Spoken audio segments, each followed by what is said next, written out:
네, 하나님 말씀 보겠습니다. 하나님 말씀 열왕기상 13장 1절부터 34절의 말씀입니다. 열왕기상 13장 1절부터 34절입니다. 오늘 본문이 좀 깁니다. 하지만 같이 좀 긴 본문을 우리 같이 읽고 또 이 말씀 속에 담긴 은혜들을 우리가 같이 나누기 원합니다. 13장 1절부터 34절, 제가 먼저 1절부터 읽겠습니다.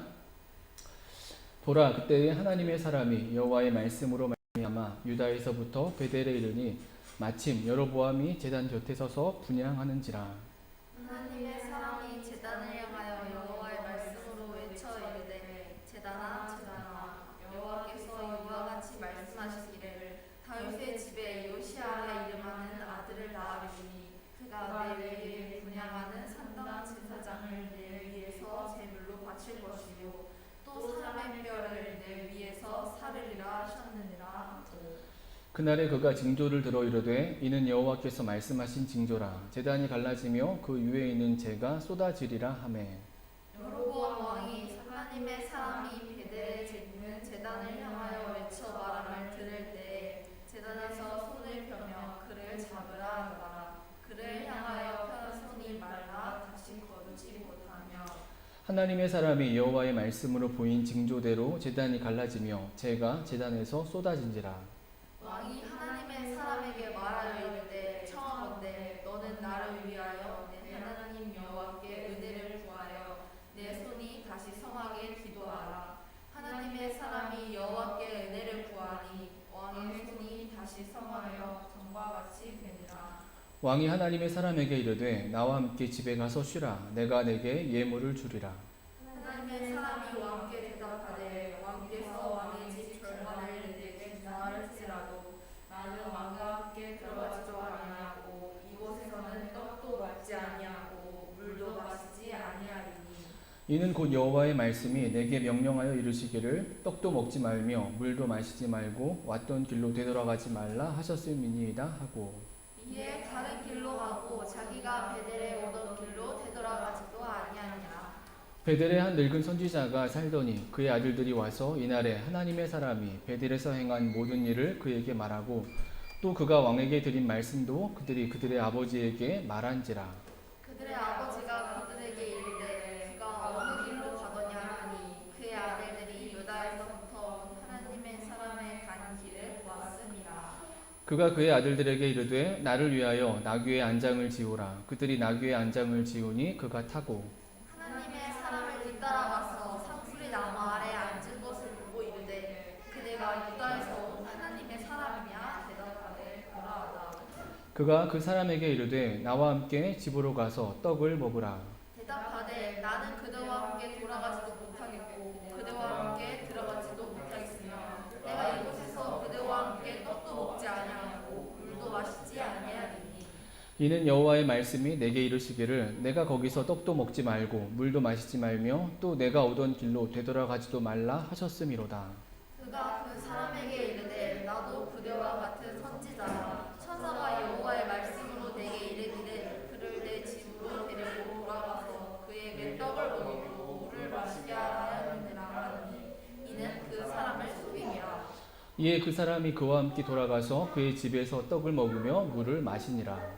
그들이 상 앞에 앉아 있을 때 여호와의 말씀이 그 사람을 데려온 선지자에게 임하니 그가 유다에서부터 온 하나님의 사람을 향하여 외쳐 이르되 여호와의 말씀에 내가 여호와의 말씀을 어기며 내 하나님 여호와께서 내게 내리신 명령을 지키지 아니하고 돌아와서 여호와가 너더러 떡도 먹지 말고 물도 마시지 말라 하신 곳에서 떡을 먹고 물을 마셨으니 내 시체가 내 조상들의 묘실에 들어가지 못하리라 하셨느니라 하니라. 그리고 자기가 데리고 온 선지자가 떡을 먹고 물을 마신 후에 그를 위하여 나귀의 안장을 지우니라. 이에 그 사람이 가더니 사자가 길에서 그를 만나 물어 죽임에 그의 시체가 길에 버림받으니 나귀는 그 곁에 서 있고 사자도 그 시체 곁에 서 있더라.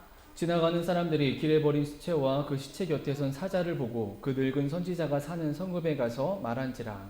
그 사람을 길에서 데리고 돌아간 선지자가 듣고 말하되 이는 여호와의 말씀을 어긴 하나님의 사람이로다. 여호와께서 그에게 하신 말씀과 같이 여호와께서 그를 사자에게 넘기심에 사자가 그를 찢어 죽였도다 하고 이에 그의 아들들에게 말하여 이르되 나를 위하여 나귀의 안장을 지우라. 그들이 안장을 지우매 그가 가서 본즉 그의 시체가 길에 버림받았고 나귀와 사자는 그 시체 곁에 서 있는데 사자가 시체를 먹지도 아니하였고 나귀를 찢지도 아니하였더라. 늙은 선지자가 하나님의 사람의 시체를 들어 나귀에 실어 가지고 돌아와 자기 성읍으로 들어가서 슬피 울며 장사하되 그의 시체를 자기의 묘실에 두고 오라 내 형제여 하며 그를 위하여 슬피 우니라. 그 사람을 장사한 후에 그가 그 아들들에게 말하여 이르되 내가 죽거든 하나님의 사람을 장사한 묘실에 나를 장사하되 내 뼈를 그의 뼈 곁에 두라. 그가 여호와의 말씀으로 베델에 있는 제단을 향하고 또 사마리아 성읍들에 있는 모든 산당을 향하여 외쳐 말한 것이 반드시 이룰 것입니다. 여로보암이 이 일 후에도 그의 악한 길에서 떠나 돌이키지 아니하고 다시 일반 백성을 산당의 제사장으로 삼되 누구든지 자원하면 그 사람을 산당의 제사장으로 삼았으므로 이 일이 여로보암 집에 죄가 되어 그 집이 땅 위에서 끊어져 멸망하게 되니라. 아멘. 네, 우리 함께 예배하는 가족들, 지체들과 인사하겠습니다. 우리 화면을 보시면서 좌우 옆에 있는 가족들을 보시면서 네, 사랑합니다, 축복합니다, 인사합니다. 사랑합니다, 축복합니다. 네, 오늘도 말씀하신 하나님의 은혜가 저와 여러분 가운데 우리 가운데 임하길 원합니다.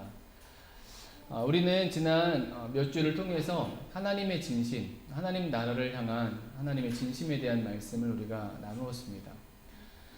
영광스러운 성전 건축의 사건 속에서 말씀하신 하나님의 말씀, 그리고 그 후에 변해버린 솔로몬의 모습들을 통해서 하나님 나라를 향한 하나님의 진심을 우리가 보았고요.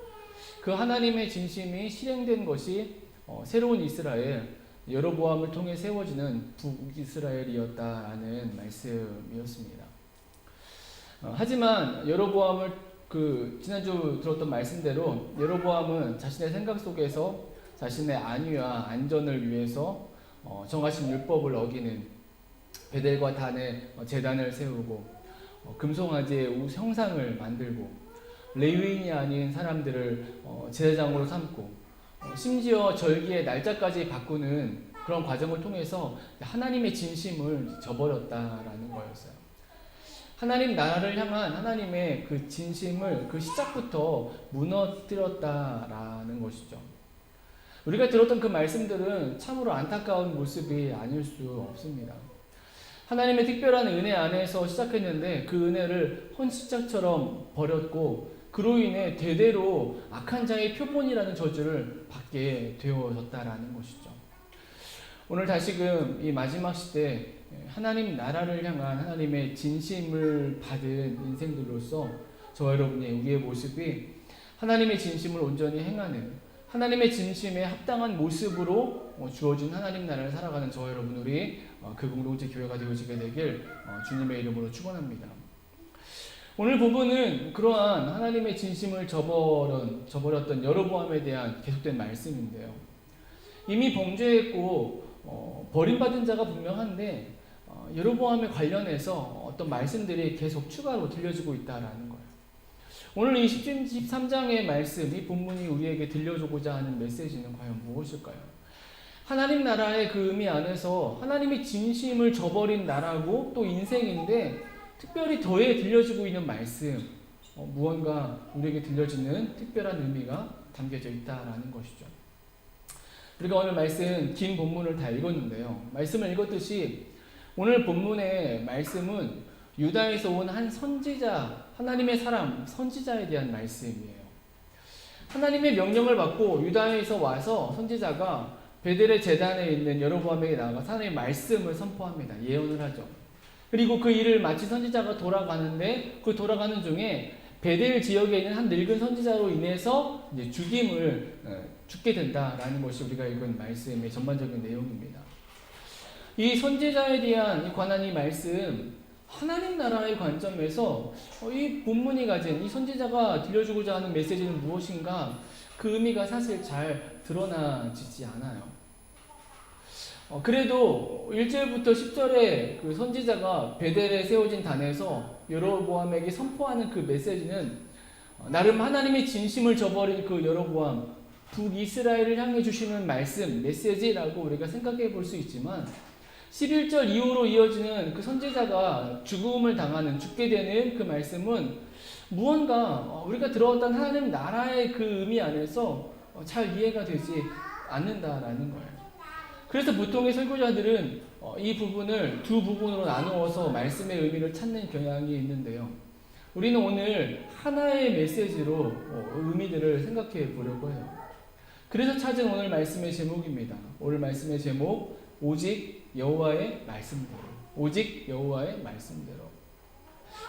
언급한 대로 오늘 본문은 앞에 1절부터 10절까지의 전반부와 11절 이후의 후반부의 뉘앙스가 좀 다릅니다. 전반부는 북이스라엘을 향한, 여로보암을 향한 어떤 심판의 의미로 여로보암의 범죄와 그에 대한 하나님의 심판이라는 앞에서부터 계속 이어진 그 의미 속에서 말씀이 들려지고 있다면, 후반부는 그 심판을 전한, 심판의 메시지를 전한 그 선지자의 신변에 관한 이야기. 그래서 그렇게 중요해 보이지 않는 가십 같은 그런 분위기를 가지고 있다라는 거예요. 분명 전반부의 말씀은 명확해 보이죠. 우리 2절 3절 말씀 한 번 더 같이 읽겠습니다. 2절 3절 같이 읽습니다. 하나님의 사람이 제단을 향하여 여호와의 말씀으로 외쳐 이르되 제단아 제단아 여호와께서 이와 같이 말씀하시기를 다윗의 집에 요시아라 이름하는 아들을 낳으리니 그가 내 위에 분향하는 산당 제사장을 내 위에서 제물로 바칠 것이요 또 사람의 뼈를 내 위에서 살리라 하셨느니라 하고 그날에 그가 징조를 들어 이르되 이는 여호와께서 말씀하신 징조라 제단이 갈라지며 그 위에 있는 재가 쏟아지리라 하매. 범죄한 북이스라엘 여로보암을 향해서, 그들이 세운 제단을 향해서 하나님의 심판의 메시지가 이 선지자를 통해 선포되고 있는 거예요. 이 불법의 제단을 후일에 다윗의 집 출신으로 요시아라 이름하는 자가 와서 심판할 것이다 라고 선포하는 것입니다.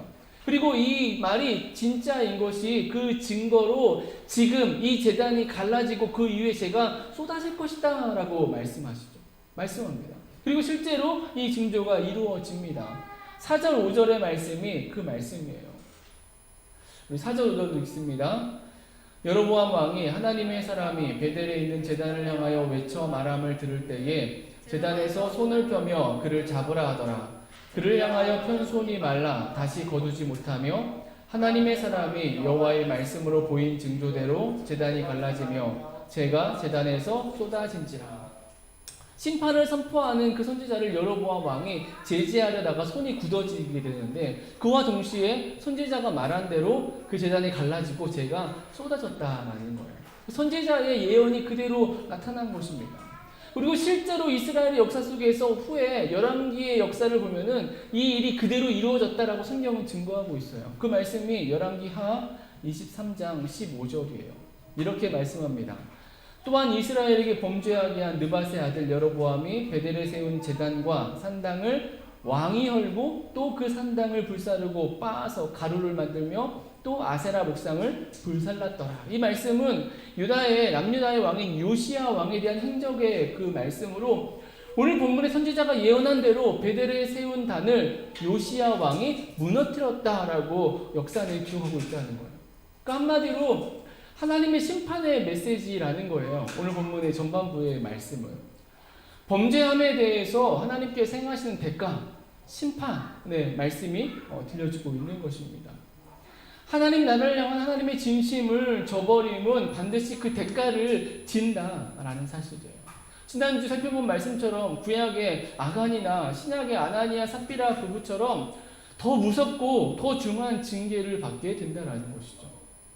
이 사실을 오늘 한 선지자를 보내서 말씀하심으로 깨닫게 하고 있다라는 것이죠. 전반부의 말씀은. 여러분 오늘 우리의 모습 다시금 우리가 하나님의 진심 앞에 겸손함으로 서는 은혜가 있어지기를 간절히 소망합니다. 하나님의 진심을 저버린다는 것은 그 뜻하심을 거역한다는 것은 그에 따른 징계, 대가를 받을 수밖에 없다라는 사실이에요. 오늘 저와 여러분의 모습이 징계나 대가가 아닌 순종의 열매, 순종의 결과를 얻는 그런 하나님의 진심을 따르는 믿음의 인생들이 다 되시길 주님의 이름으로 축원합니다. 여러분, 그런데 이러한 전반부와 달리 후반부가 되는 11절 이하의 그 선지자가 죽게 되는 말씀은 좀 다른 뉘앙스를 갖는다라는 것이죠. 선지자가 사명을 마치고 돌아가고 있어요. 좀 전에 읽었듯이 그 선지자를 제지하려던, 선포하는 선지자를 제지하려던 여로보암이 손이 굳어졌었는데 그것을 다시 회복시키고 돌아갑니다. 이 과정은 당연한 일이에요. 왜냐하면 여로보암이 손이 굳어진 것은 갑자기 벌어진, 메시지를 선포하다가 갑자기 벌어진 일이고, 이 선지자의 사명은 여로보암을 향한 직접적인 심판이나 징계가 아니었기 때문에요. 그래서 회복시켜주고, 시켜달라는 요청에 손을 회복시켜주고 심판의 메시지만을 전하고 이제 돌아가는 것입니다. 그런데 돌아가는 중에 한 가지 일이 벌어집니다. 그 지역에 베델에 사는 늙은 선지자가 이 유다에서 온 선지자가 왔다는 것을 듣고 가서 붙듭니다. 그리고 자신의 집으로 초대했다라는 거예요. 그런데 그 초대에 응하게 되어져서 결국 그 유다에서 온 선지자는 죽게 된다라는 것이죠. 물론 처음에는 그 초대를 거절했어요. 8절 9절에 말씀하고 있듯이 이 앞에도 여로보암 왕이 그 메시지를 듣고 나서 그 선지자를 응대하려고 했는데 그때 분명하게 거절했거든요. 16절 17절 말씀이 이제 그 말씀이에요. 8절 9절이 그 말씀인데, 그렇게 했듯이 이 베델의 선지자의 요청에도 또 역시 동일하게 거절했다라는 거예요. 16절 17절에 이렇게 말씀합니다. 대답하되 나는 그대와 함께 돌아가지도 못하겠고 그대와 함께 들어가지도 못하겠으며 내가 이곳에서 그대와 함께 떡도 먹지 아니하고 물도 마시지 아니하리니 이는 여호와의 말씀이 내게 이르시기를 내가 거기서 떡도 먹지 말고 물도 마시지 말며 또 내가 오던 길로 되돌아가지도 말라 하셨음이로다. 왕에게 한번 거절했던 것처럼 내게는 하나님의 명령이 주어졌고 물도 떡도 마시지 말고 곧바로 돌아오라 했기 때문에 나는 지금 당신의 베델의 선지자의 요청도 내가 응할 수 없다라고 이렇게 말했다라는 거예요. 하지만 다시 한번 이어지는 그 베델 선지자의 말에 이 유다의 선지자는 그곳에 들어가서 머물게 되었죠. 그리고 그러는 중에 하나님의 책망의 말씀이 임하고, 그런 다음에 돌아오다가 사자에게 만나서 죽임을 당하게 되는 것이죠. 여러분, 이 후반부의 말씀, 이 선지자의 죽음이 들려주는 그 의미 과연 무엇일까요? 이런저런 의미들을 생각해 볼 수 있는데요. 그 대표적인 것 중에 하나가 예언에 관한 것입니다. 왜냐하면 요청을 거절했던 선지자가 베델 선지자의 집에 머물게 되는 그 이유가 이 베델 선지자의 거짓 예언이기 때문이에요. 18절이죠. 18절에 이렇게 말씀합니다. 같이 읽습니다. 그가 그 사람에게 이르되 나도 그대와 같은 선지자라. 천사가 여호와의 말씀으로 내게 이르기를 그를 내 집으로 데리고 돌아가서 그에게 떡을 먹이고 물을 마시게 하라 하였느니라 하니 이는 그 사람을 속임이라. 이 베델의 선지자가 자신이 천사를 통해서 말씀을 받았다, 당신을 집으로 영접해서 떡과 물을 먹게 하라는 그 말씀을 받았다라고 거짓 말을 하고, 이 말에 이제 그 유다의 선지자가 그 집에 들어가 머물게 되었다라는 거예요. 그래서 이 거짓 예언에 대한 구별을 하지 못했던, 먼저 자신이 받았던 그 명령을 온전히 지키지 못했던 그 유다 선지자에게 그 잘못을 이제 지적하며 그 죽음의 의미들을 찾는다라는 거예요. 온전히 사명을 감당하지 못했다라는 것이죠. 하지만 앞에서 언급했듯이 이러한 해석들은, 그러니까 오늘 본문의 전반부의 말씀들과는 좀 다른 뉘앙스, 별개의 의미로서 이제 생각하게 된다라는 것이죠. 그런데 반면에 정말 그러할까? 이 13장의 말씀이 이렇게 분리되는 말씀일까? 라고 했을 때 우리는 이 13장 전체의 말씀을 통해서 이 13장 전체의 말씀이 가진 한 가지 의미를 우리가 생각해 볼 수 있다는 거예요. 여러분, 그것이 오늘 말씀의 제목인 것입니다. 오직 여호와의 말씀대로. 왜 오늘 본문이 오직 여호와의 말씀대로의 의미를 가지고 있는 것일까요?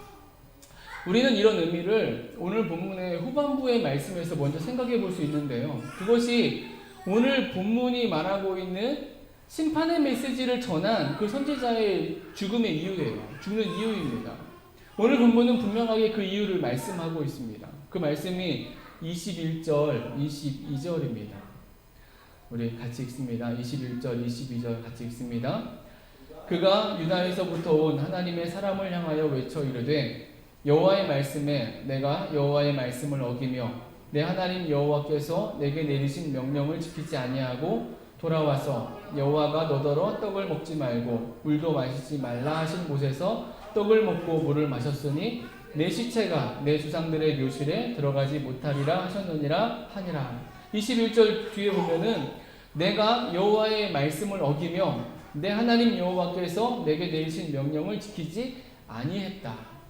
즉 여로보암에게도 말했고 베델 선지자에게도 말했듯이 이 선지자에게는 하나님께서 자신에게 주신 명령, 메시지를 전한 후에 떡도 먹지 말고 물도 마시지 말라 곧바로 돌아오라는 명령이 있었는데 그 명령을 어겼기 때문이다 라고 성경은 말씀하고 있어요. 직접적인 이유인 것입니다. 여호와의 말씀, 주신 여호와의 말씀을 어겼다라는 거예요. 하나님께서 오늘 본문에 이 한 보내신 선지자를 통해서 보여주시는 그 말씀, 그 메시지예요. 여호와의 말씀대로라는 것입니다. 다시 말해 여호와의 말씀대로 하지 않음의 끝, 그 결국은 무엇인가? 죽음인 것을 이 선지자의 죽음을 통해서 보여주고 있다는 거예요. 뭐 어떻게 보면 당연한 말씀이라고 우리가 생각할 수 있죠. 말씀을 어기는 것이니까, 하나님의 말씀대로 행하지 않은 것이니까 그 결국은 징계와 뭐 심판, 뭐 당연하다라고 생각을 할 수 있어요. 그런데 이 선지자의 죽음이 보여주는 여호와의 말씀대로의 의미가 실은 앞부분에 1절부터 10절에 나오는 그 앞부분에 북이스라엘을 향한 여로보암을 향한 말씀에도 그대로 적용이 되고 있다라는 거예요. 다시 말씀드리면 선지자가 선포하는 이 전반부의 그 메시지의 핵심도 실은 여호와의 말씀대로라는 사실입니다. 분명 아까 얘기했듯이 이 베델의 임으로 세워진 제단과 그곳에서 제사하는 여로보암과 북이스라엘 백성들을 향한 심판의 의미가 담겨져 있었어요. 담겨져 있습니다. 그런데 실은 그 의미만이 아니라는 거예요. 여러분, 심판이라면, 심판이 중요한 의미였다면, 심판이 중요했다면, 징계가 우선했다면 후일에 어떤 유다의 왕이 와서 이 제단을 헐 것이다, 이 제단을 허물어 버릴 것이다 라는 예언은 그렇게 중요한 의미가 될 수 없을 거예요. 왜냐하면 지금 그냥 심판하시면 되기 때문입니다. 그냥 지금 징계하시면 되기 때문이라는 거예요. 임으로 제단을 만든 여로보암을 그곳에서 제사하고 있는 그 백성을 향해서 재앙을 내리시면 되는 거예요. 지금 이 제단을 세운 너희의 문제, 그것만이 이 지금 메시지의 핵심이라면은 하나님 그냥 그 상황에서 심판하시면 된다라는 것이죠. 그런데 그렇게 하지 않았다라는 것입니다. 심지어 그 선지자를 제지하려고 했던 여로보암의 손이 굳어졌을 때에 다시 그걸 회복시켜 주기까지 했다라는 거예요. 이렇다는 것은 하나님의 뜻하심이, 보내신 뜻하심이 다른 것에 있음을, 다른 것을 목적하고 있음을 우리가 보게 된다는 거예요. 어떤 벌어진 일에 대한 징계나 심판이 아니라 실은 이 와중에도 하나님은 여로보암에게, 북이스라엘 백성들에게 기회를 주고 깨닫게 하시고 기회를 주고 계셨다라는 거예요. 어떤 기회인가요? 오늘 말씀의 제목인 것이죠. 오직 여호와의 말씀대로.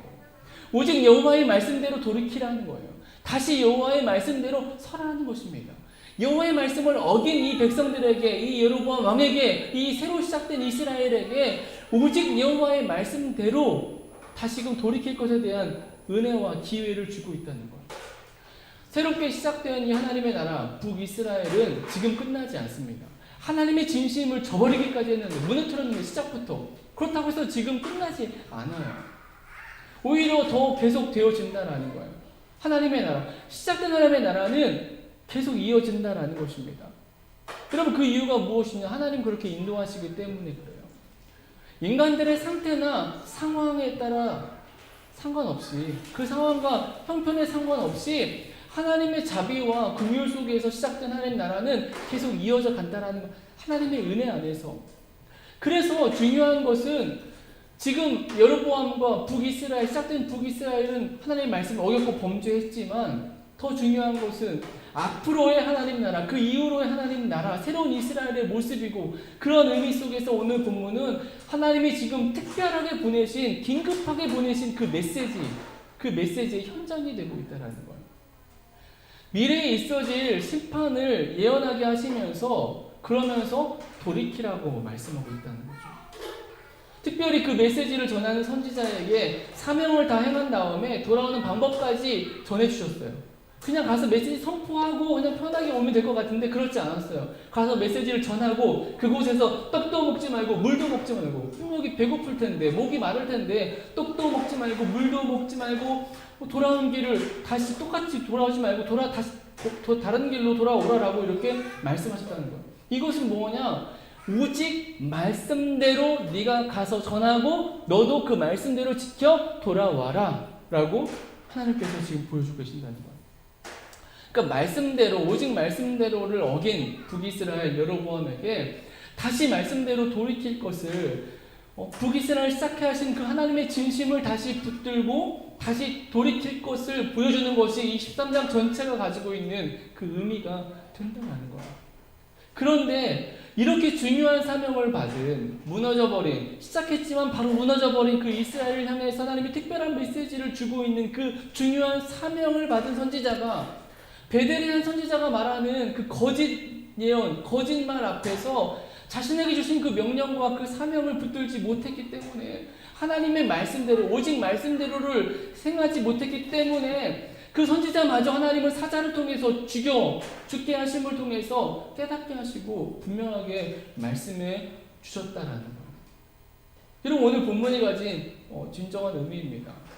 오직 여호와의 말씀대로 하나님의 특별한 지침과 특별한 그 은혜 속에서 주신 이 메시지 오직 여호와의 말씀대로를 회복하라라는 거예요.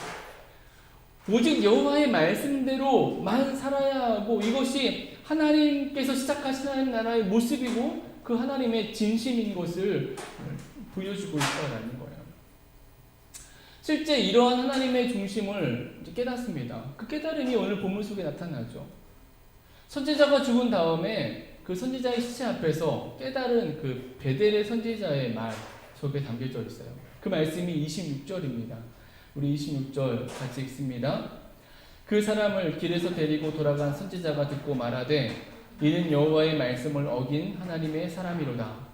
여호와께서 그에게 하신 말씀과 같이 여호와께서 그를 사자에게 넘기심에 사자가 그를 찢어 죽였도다 하고 여호와의 말씀을 어긴 하나님의 사람이다. 베델의 선지자가 깨달은 거예요. 말씀을 어겼다라는 그 엄청난 사실. 그것이 하나님이 보내신 선지자가 죽는 이 모습을 통해서 그가 느낀 것입니다. 여호와의 말씀대로여야 된다라는 거예요. 오늘 본문이 보여주고 있는 오늘 본문이 가진 하나님의 메시지예요. 하나님의 중심입니다. 오직 여호와의 말씀대로라는 거예요. 여로보암의 행한 일들이 여호와의 말씀대로 하지 않은 모습이었고 하나님께서는 하나님의 나라가 다시 오직 여호와의 말씀대로 행하고 이루어지기를 바라셨다라는 것. 그것을 한 선지자를 보내서 메시지를 선포하고 돌아오는 과정을 통해서 드러나게 하셨다라는 거예요. 근데 우리가 보게 되는 것은 그 여호와의 말씀을 어긴 자들의 모습이고 그리고 하나님의 말씀을 전한 자의 그 하나님의 명령을 온전히 지키지 못한 말씀을 온전히 따르지 못한 자의 그 무너지는 모습들 둘 다의 모습이었다라는 것이죠. 여러분 하나님께서 하나님 나라를 보시며 하나님 백성들에게 원하시는 모습입니다. 오늘 이 시대 우리에게도 그대로 적용되는 메시지이죠. 우리에게 주어진 하나님 나라 우리는 어떻게 살아가야 될 것인가 라고 했을 때에 다른 모습이나 다른 방법이 아니라 오직 하나님의 말씀대로여야 된다라는 거예요. 하나님께서 시작하고 하나님이 이루신 하나님 나라의 가장 중요한 삶의 원리는 오직 말씀대로가 된다라는 것입니다.